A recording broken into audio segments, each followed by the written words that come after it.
For today's video po, nakikita niyo po, ito po si Mama, nagtitimpla po ng kape. Ayan po, asukal. Tapos po, yan, nilalagyan na po ng creamer. Ayan po, creamer.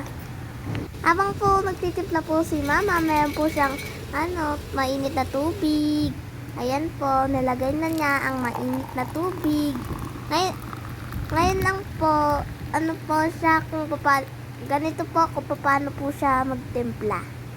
Ayan po, kunin po ang kutsara, tapos haluin yung kape hanggang sa maging dark po na brown o kaya maitim-itim na rin po, katulad po niyan. Ayan po, nilagyan pa po niya ng creamer habang humahalo na parang tornado. Tingnan niyo po, parang siyang tornado. Wiu! Ayan po, ayan yung kape. Mukha po siyang chocolate. So, yan lang po. Thank you for watching. Bye-bye!